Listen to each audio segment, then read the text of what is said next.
कितने लोग अब बचे हैं आपके परिवार में? हम 3 बहन भाई बचे हैं। एक बहन हमारी परसाबाद में, वो प्रेग्नेंट है। एक भाई है बस। उसी से मुझे पता चला कि दीदी हम लोग भोजन खा लिए। तो मैं उससे उतना देर बात नहीं की, क्योंकि मुझे उसे बचाना था। करना है तो आप भाई मेरे भाई के लिए कुछ कर दो, और नहीं तो भाई क्यों आ रहे हो, क्यों मुझे टाइम पास। मुझे कम से कम उनके लिए तो आत्मा शांति के लिए मुझे सही से पूजा वूजा करने दो, जो नियम है। और यहाँ के जो नेता प्रतिपक्ष आए थे, फोटो खिंचवाए और फोटो खिंचवा करके चले गए। दर्जनों की संख्या में यहाँ पे नेता आए थे, और हर मामले में यही होता है कि नेता आते हैं, फोटो खिंचवाते हैं, चले जाते हैं।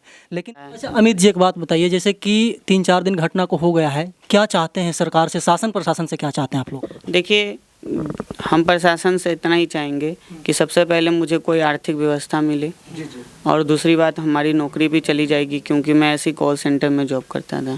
तो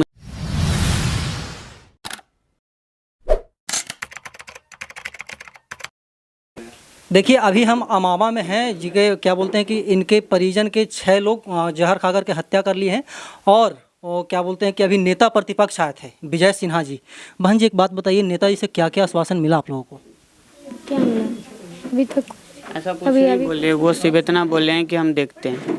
ऐसा कुछ हम लोगों को बोले नहीं हो। कुछ आर्थिक सहायता नहीं बोले, हम देखेंगे। कुछ एप्लीकेशन मांगे, हमारे चाचा से बात हुई, हम लोगों से उतना नहीं। हम लोग से पूछे हैं कि कैसे क्या हुआ, तुम लोगों को पता था कि नहीं? हम लोग पूरी जानकारी लेकर वो चले गए, आश्वासन खाली दिए हैं, आश्वासन आपको दिए हैं, संवेदना व्यक्त की है। हाँ बस, आप कुछ नहीं, डिमांड के बारे में कुछ नहीं बोले। मैं तो आया कि प्रतिदिन विधायक भी आए थे, प्रकाश बिरकल आए थे, उनसे भी कुछ आश्वासन मिला है कि नहीं मिला आपको? नहीं, सिर्फ बात बोले हैं कि हम आगे बात बढ़ाएंगे। नवादा में 5 विधायक, एक सांसद है, एमएलसी है, और बाकी प्रशासन की तरफ से कुछ मदद किया गया? लगता है आपको 4-5 दिन बीतने को है, कोई मदद नहीं मिला अभी। आपको क्या लगता है कि आगे आपको न्याय मिल पाएगा कि नहीं मिल पाएगा, क्योंकि इस केस को जातीय जनगणना दिया जा रहा है, जातीय?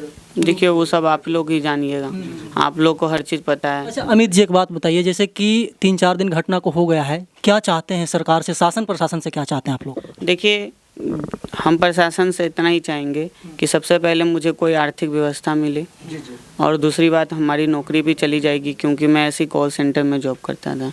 तो मुझे नौकरी भी दिलाने की रिक्वेस्ट है उनसे, और प्लस जो भी इसमें है गुनहगार, उस पर आप लोग इंक्वायरी करवाइए।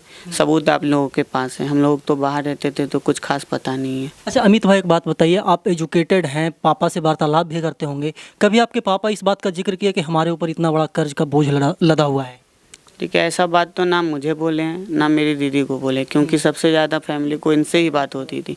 हम तो साल भर से थोड़ा सा कम बात हो रही थी, हम अपने मन से शादी वादी कर लिए थे इसके कारण, लेकिन ज़्यादा इनसे बात हो रही थी। जब इनको नहीं बताएं तो मुझे कैसे बताएं? अच्छा बहन जी, आपको भी आपके पापा ये सब कभी नहीं बताया? नहीं, खुल के कभी कुछ भी नहीं बताए। हमारे साथ तो रहे हैं, 1 महीना या 15 दिन आप मान लो कि हमारे साथ ही हैं। छठ पूजा तक दिल्ली में ही थे, वहाँ घूमे फिरे, पर ऐसा कुछ टॉपिक पे बात नहीं की है।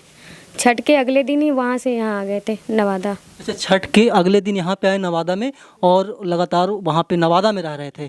और ये हाँ, शुरू से नवादा में ही रहे। जिस दिन घटना घटित हुआ था उस दिन नवादा में? उस दिन नवादा में थे। अच्छा, ऐसा जो घटना घटा था, घटना होने के बाद सबसे पहले आपको किसके द्वारा कॉल गया था? मेरी छोटी वाली बहन।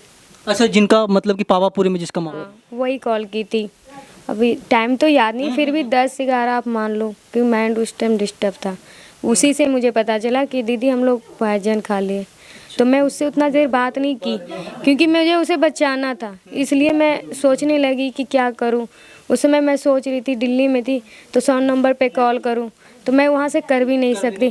मुझे ये पता नहीं था कि मैं दिल्ली से नहीं कर सकती। मेरे हस्बैंड बोले तुम नहीं कर सकती हो, तो मैं सोची कि हाँ, तो फिर हम कैसे करूँ। फिर भी मुझे 1-2 का नंबर समझ में आया कि मैं करूँ, तो फिर उधर फ़ोन करके हम दोनों भाई बहन वहाँ तक किसी ना किसी को भिजवाएं। अच्छा, एक बात और बताइएगा बहन, जैसे कि आप यहाँ पे आए हैं, जैसे कि अभी नेताजी भी आए थे, कुछ नहीं मिला? अभी कुछ नहीं मिला है। बाकी मेरे चाचा से बात हुआ कि हम इन लोग के लिए कुछ करेंगे, इनके लिए करेंगे। व्हाट्सएप नंबर ये सब कुछ मांग रहे थे। अब क्या करेंगे नहीं करेंगे तो टाइम पता चलेगा। कितने लोग अब बचे हैं आपके परिवार में? हम 3 बहन भाई बचे हैं। एक बहन हमारी परसाबाद में, वो प्रेग्नेंट है। एक भाई है बस। अच्छा, 2 बहन बचे हैं और एक अमित भाई बचे हैं? बस। बाकी सभी परिवार? जी हाँ। देखिए कितना क्या बोलते हैं कि दुर्भाग्य की बात है। और यहाँ के जो नेता प्रतिपक्ष आए थे, फ़ोटो खिंचवाए और फ़ोटो खिंचवा करके चले गए। दर्जनों की संख्या में यहाँ पे नेता आए थे। और हर मामले में यही होता है कि नेता आते हैं, फ़ोटो खिंचवाते हैं, चले जाते हैं, लेकिन परिजन के ऊपर क्या बीत रहा है ये देखने वाला कोई नहीं है। तो मैं किसी से बात भी नहीं करना चाहती, किसी भी मीडिया या किसी से भी। करना है तो आप भाई मेरे भाई के लिए कुछ कर दो, और नहीं तो भाई क्यों आ रहे हो, क्यों मुझे टाइम पास। मुझे कम से कम उनके लिए तो आत्मा शांति के लिए मुझे सही से पूजा वूजा करने दो, जो नियम है, क्योंकि मुझे तो नियम भी नहीं पता। जो कर रहे हैं मेरे पापा ये सब ही कर रहे हैं। अच्छा, जो चचा जी हैं। हाँ, जो हैं दो बच्चे वही कर रहे हैं। तो मैं चाहती हूँ कि कम से कम आत्मा शांति के लिए उन छेओं का सही से हो जाए, सही से हो जाए और अमित भाई को कोई जॉब मिल जाए। कुछ जॉब मिल जाए। इसके कौन सहारा बन जाए, कोई नहीं है। अब ये जॉब कर रहा है प्राइवेट, वहाँ भी जाएगा तो इसकी जॉब छूटी जाएगी, मुझे पता है। अब प्राइवेट जॉब का कोई पता नहीं। प्राइवेट जॉब है और रेंट पे रह रहा है तो क्या गारंटी हो, तो छूटना ही मुझे पता है। वो 100% होगा ही होगा। देखिए ये क्या बोलते हैं कि बहुत दुर्भाग्य की बात है। और बहुत सारे तमाम प्रकार के नेता आ रहे हैं, मीडिया वाले आ रहे हैं, लेकिन इनका जो मतलब कि आर्थिक सहायता होनी चाहिए, आर्थिक जो मुआवजा मिलने चाहिए, इसके ऊपर कोई नहीं बात कर रहा है। भाई साहब हैं, अमित जी हैं, जो कि पिछले वर्ष शादी किए हैं, लव मैरिज शादी किए हैं, और अब ये प्राइवेट कंपनी में जॉब करते हैं। और इनको डर सता रही है कि हमारी जो प्राइवेट जॉब है वो भी जा सकती है। तो यहाँ के जो भी नेता प्रतिपक्ष हैं या फिर पक्ष के नेता हैं, उनसे हम दरख्वास्त करना चाहते हैं कि अमित भाई को कोई सरकारी जॉब दी जाए और इनके जो परिजन हैं उनको आर्थिक मुआवजा दी जाए। हम इस खबर पे आपको आगे भी अपडेट देते रहेंगे। तब तक के लिए बने रहे हमारे साथ और देखते रहें नालंदा दस्तक। धन्यवाद।